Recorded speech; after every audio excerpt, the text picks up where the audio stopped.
Jadi judul penelitian ini yaitu implementasi LoRaWAN untuk membangun komunikasi jaringan nelayan perikanan tangkap menggunakan konsep PRP protokol.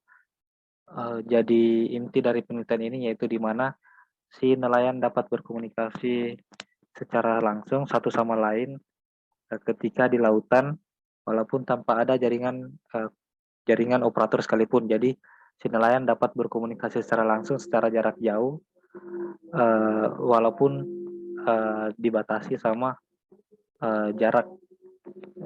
Tapi di sini dia memanfaatkan yang namanya teknologi smartphone dan juga teknologi LoRa atau komunikasi radio untuk pengiriman informasi atau penyebaran informasinya ke nelayan-nelayan yang lain. Tapi intinya sih sebenarnya bagaimana caranya agar nelayan ini dapat berkomunikasi satu sama lain di lautan.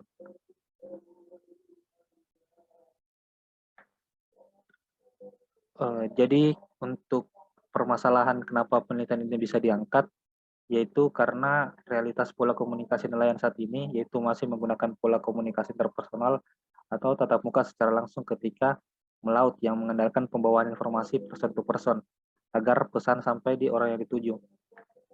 Nah, mungkin ilustrasi ini dapat dilihat pada gambar di sebelah kiri, di mana pendistribusian informasi pola komunikasi nelayan saat ini di lautan, yaitu di mana mula-mula di jam 19.40, si nelayan A mempunyai informasi yang ingin disampaikan si nelayan ke nelayan E.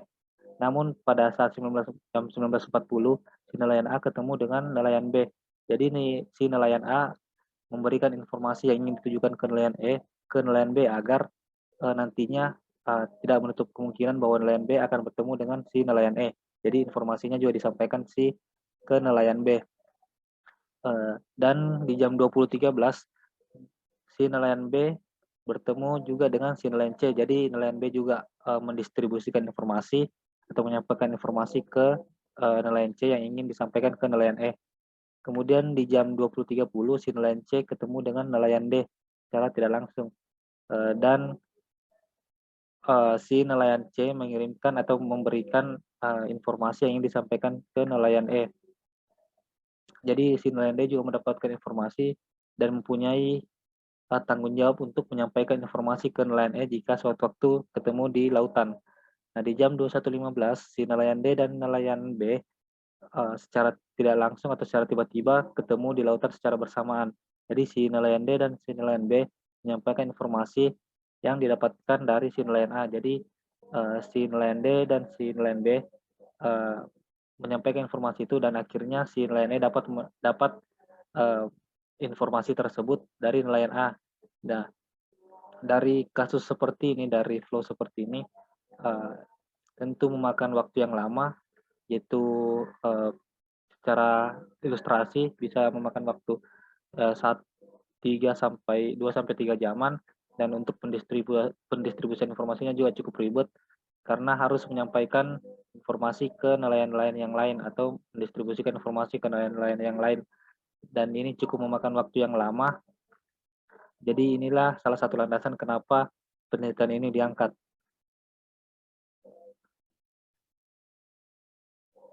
Adapun pola komunikasi nelayan yang diusulkan yaitu dengan memanfaatkan teknologi. Jadi ini ada nelayan A, ada aplikasi atau ini adalah sebuah smartphone, kemudian perangkat komunikasi radio atau bisa dibilang LoRa SP32.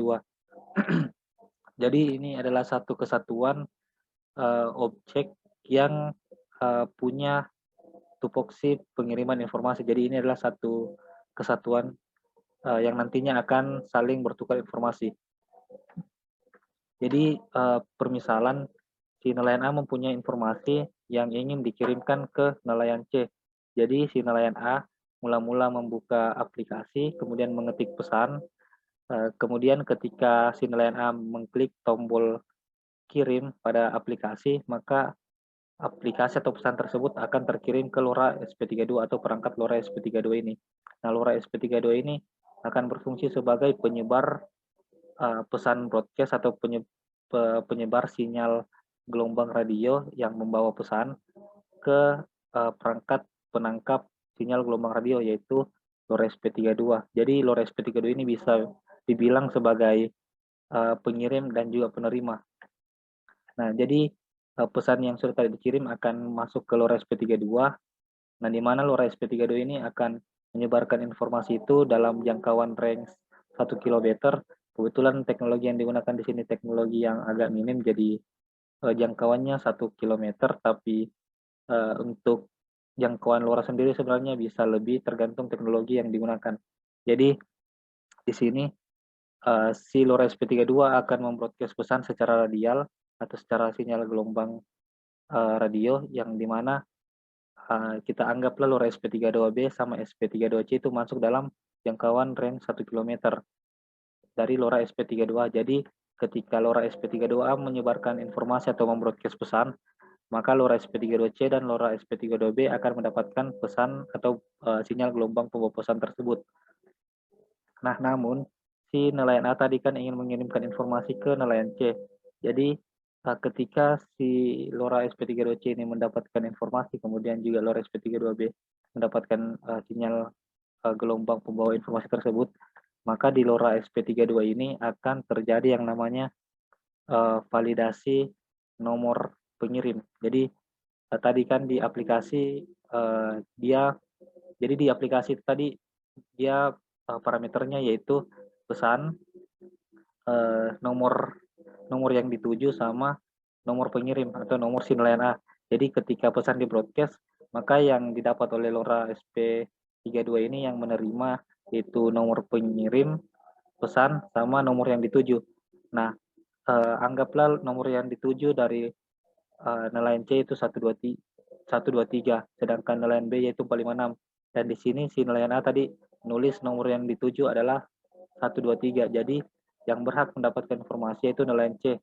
Nah, di mana si LoRa SP32 ini akan memvalidasi jika nomor yang dituju pada uh, pada aplikasi atau pesan tadi yang dikirim yaitu sama dengan nomor LoRa SP32C atau nomor dari si nelayan, maka si LoRa SP32 ini akan mengirimkan informasi tersebut ke aplikasi.